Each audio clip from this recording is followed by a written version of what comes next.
Olá! O Arquideias de hoje começa de um jeitinho bem diferente. Estamos no Centro Histórico de Santana de Parnaíba e vamos falar um pouco dessa arquitetura colonial e um pouco da história dessa cidade que encanta a todos que por aqui passam.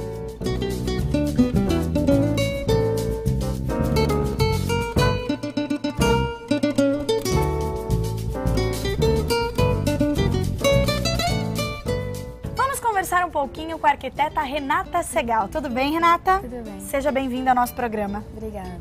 Renata, nesse ano a cidade de Santana de Parnaíba vai completar 432 anos de muita história. Eu queria que você falasse um pouquinho sobre isso. É isso mesmo, Camila. É muita história.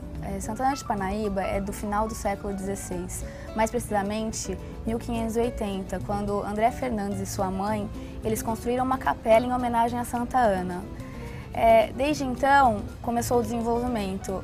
A cidade se tornou uma vila em 1625 e depois um município em 1906. O desenvolvimento de Santana de Parnaíba deu do século XVII e principalmente pela sua localização geográfica privilegiada, à margem do rio Tietê e localização em função do movimento bandeirista, entendeu?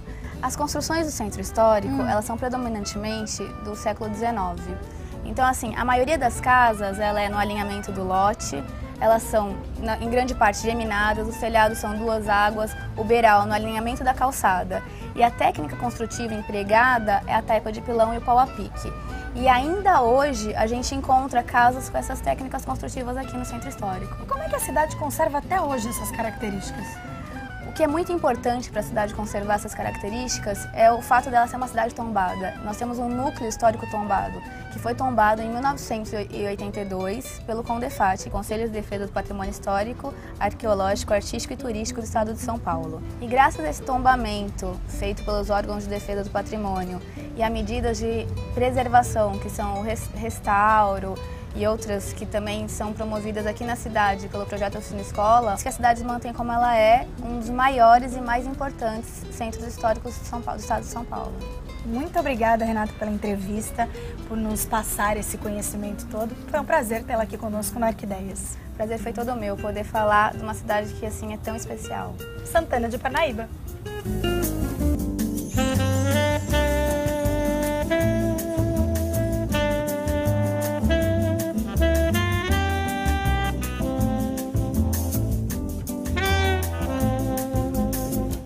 Aqui ao meu lado, uma excelente profissional, a arquiteta Célia Benhar. Tudo bem, Celinha? Oi, Camila, tudo bem? É um prazer estar aqui no Arquideias com vocês, nessa cidade linda que é Santana de Parnaíba.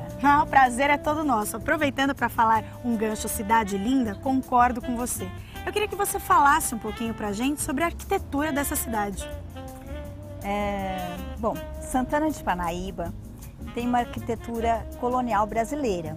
Essa arquitetura, ela surge desde 1500, que é a data do descobrimento do Brasil, até 1822, que é a data da independência. O material usado nas construções da época era o material que a gente tinha aqui em abundância, que era o barro e a madeira. As casas inicialmente eram feitas de palha, a cobertura, e posteriormente com telhas de barro. Elas seguiam as cartas régias, porque a intenção dessas cartas era manter o mesmo formato das cidades de Portugal, para que a colônia ficasse com a cara das cidades de Portugal. Que interessante! Então, precisava usar todo o limite do lote nas laterais e à frente, o limite da frente era a rua. As casas eram com piso de chão batido, de terra batida, e as mais ricas, os sobrados, na parte de cima o piso era madeira e a parte de baixo também era terra batida, onde eram abrigados os escravos, às vezes até uma lojinha.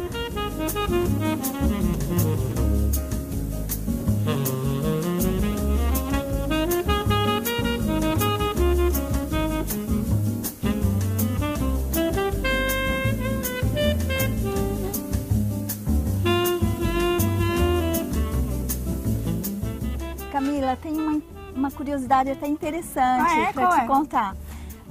As casas nessa época não tinham nem jardim e nem calçada. As calçadas surgiram depois, quando apareceu o tráfego. E as pessoas ou moravam na cidade ou moravam numa chácara. Os ricos tinham as duas casas, passavam a semana na chácara e domingos e dia de festa estavam na cidade. Tá certo, Celinha, muito obrigada pela entrevista. Eu pude aprender muito com esse bate-papo e eu tenho certeza que você que está em casa também pode aprender um pouquinho mais sobre a arquitetura colonial brasileira. Obrigada pela presença. Eu que agradeço, Camila, de poder estar aqui com vocês participando do programa. O prazer é nosso. Tchau, tchau. Tchau.